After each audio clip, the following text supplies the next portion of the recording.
E se aquilo que mais tememos for, na verdade, o que mais secretamente desejamos? E se o mal, esse espelho obscuro que tentamos quebrar com rezas, regras e razão, for apenas o outro nome da liberdade, há uma vertigem no abismo que nos atrai, não pela promessa da queda, mas pela suspeita de que, ao cair, finalmente nos tornaremos inteiros. A moral, esse teatro hipócrita onde vestimos máscaras de virtude, treme quando o desejo fala. Porque o desejo não pede licença, ele revela. E o que revela, quase sempre, é inconfessável. Mas por quê?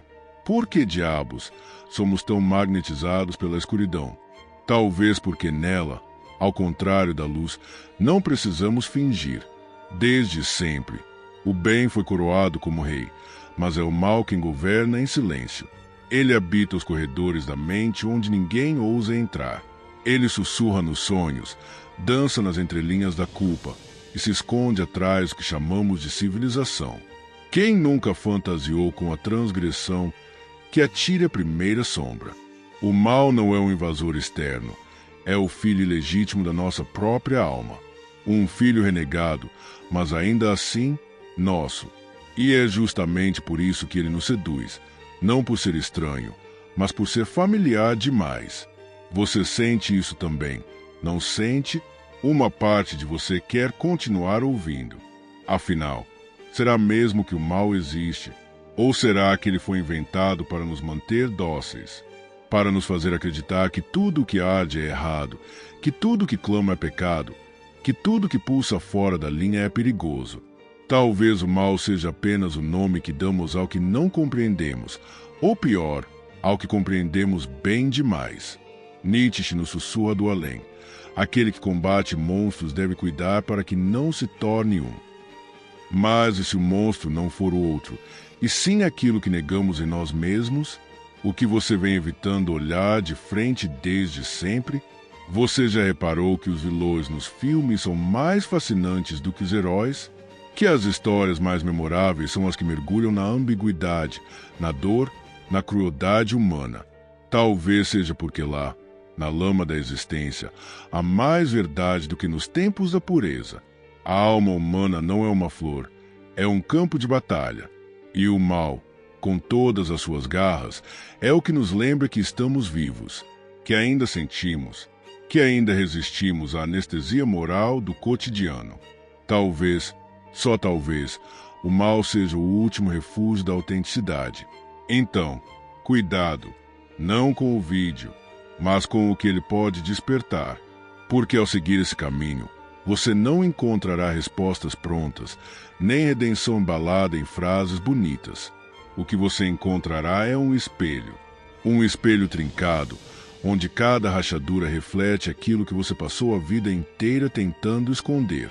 O mal nos fascina porque ele nos conhece, nos olha sem julgamento e nos pergunta, em silêncio, até onde você está disposto a ir, para finalmente se encontrar? E se aquilo que chamamos de mal for apenas o nome que demos ao que ousamos sentir antes que nos ensinassem a temer? Antes que vestíssemos as roupas apertadas da moral, antes que aprendêssemos a dobrar os joelhos diante de códigos que não escrevemos, havia em nós um fogo. Não um fogo domesticado, que aquece, mas um incêndio primitivo, voraz, indomável, que não deseja aquecer, mas consumir. O mal, talvez, não seja o oposto do bem, mas seu limite. E é exatamente aí, nesse limite, que começa a verdadeira vida. A moral é confortável, previsível, morna. Mas o mal estremece. Ele não se explica. Ele pulsa como uma memória esquecida que insiste em retornar, como um grito abafado sob camadas de civilidade. E talvez seja por isso que ele nos atrai, porque reconhecemos nele aquilo que fomos antes de nos tornarmos obedientes. A obediência, afinal, é a mais perversa das virtudes, porque ela exige o sacrifício de tudo o que somos em nome de tudo que esperam que sejamos. E o preço disso é alto, Enterramos impulsos, desejos, sonhos indizíveis e traços inteiros de nossa identidade apenas para sermos aceitos. O que resta é uma existência parcial, sufocada por regras que nos dizem o tempo inteiro quem devemos ser, mas jamais nos perguntam quem somos. E quando, por um segundo, esse sistema falha, quando nos permitimos sentir raiva sem censura, prazer sem culpa, poder sem medo, algo desperta. Um animal, um Deus, um estranho familiar que nos observa por dentro e sorri, porque ele sabe que aquela faísca é o começo da nossa libertação. O mal não nos corrompe, ele nos revela. Há, no fundo de cada um de nós, um impulso silencioso de destruição, não para ferir, mas para romper. Romper com a farsa, com o verniz, com o papel decorado que nos entregaram ao nascer. Nietzsche disse que precisamos ter o caos dentro de nós para dar à luz uma estrela dançante. Mas quem, hoje, ainda acolhe o próprio caos sem envergonhar-se, em vez disso, o trancamos, racionalizamos, diagnosticamos e seguimos, como mortos que andam, temendo a própria intensidade. Mas se for exatamente ali, naquilo que julgamos inaceitável, que mora o que temos de mais belo, talvez a verdadeira perversão esteja em amputar a alma para caber em padrões. E talvez, só talvez, o mal seja apenas o grito de um espírito que se recusa a ser domesticado. Você já sentiu isso? Um incômodo sem nome? Uma saudade de si mesmo? E é aqui que a jornada se torna perigosa, porque ao tocar essa verdade, o mundo que conhecíamos começa a rachar. As certezas escorrem pelos dedos. O que antes era claro torna-se ambíguo. O vilão já não parece tão distante. A vítima já não parece tão inocente. E no reflexo do espelho, há um olhar que nunca vimos, mas que parece saber tudo. O mal nos confronta porque não pode ser controlado. Ele não obedece aos manuais, não cabe nas doutrinas, não se curva ao juízo alheio. Ele simplesmente é. E isso é insuportável para uma cultura que só sabe lidar com o que pode medir, rotular e punir. Mas a alma não foi feita para caber em jaulas. E quem tenta prendê-la, mais cedo ou mais tarde, se perde dentro da própria cela. O fascínio pelo mal, portanto, não é um eu, é um sinal. Um lembrete de que ainda há vida pulsando onde nos ensinaram a ter vergonha. O mal nos desafia não porque quer nos destruir, mas porque exige de nós coragem.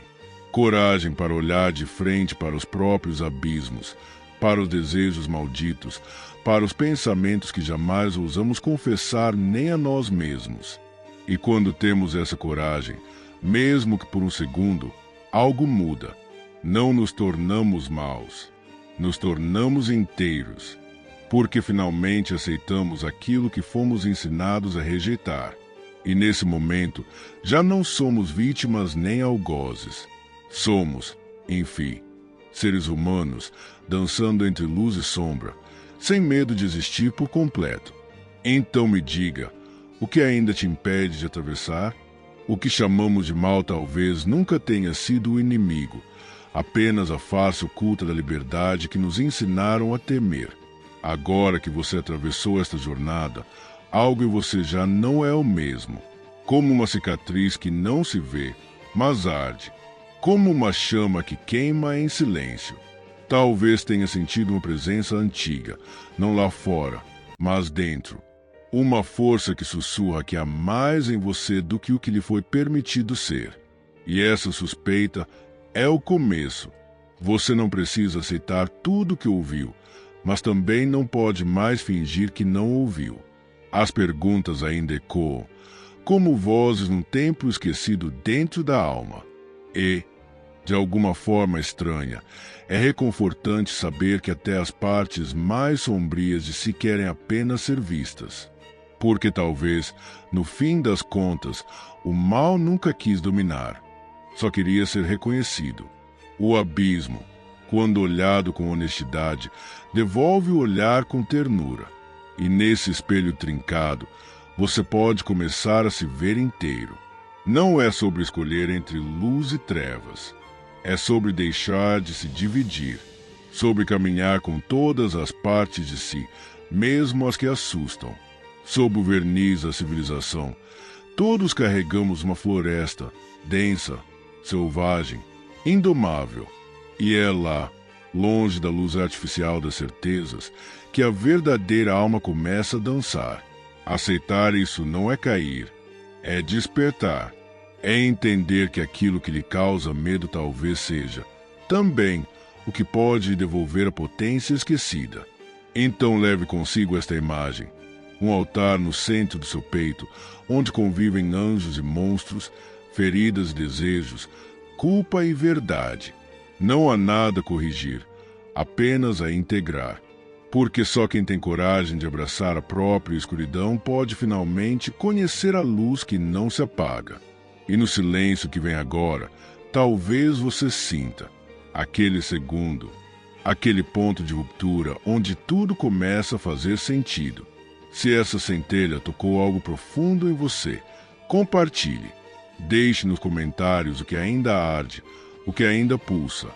Curta este vídeo não como quem consome, mas como quem desperta.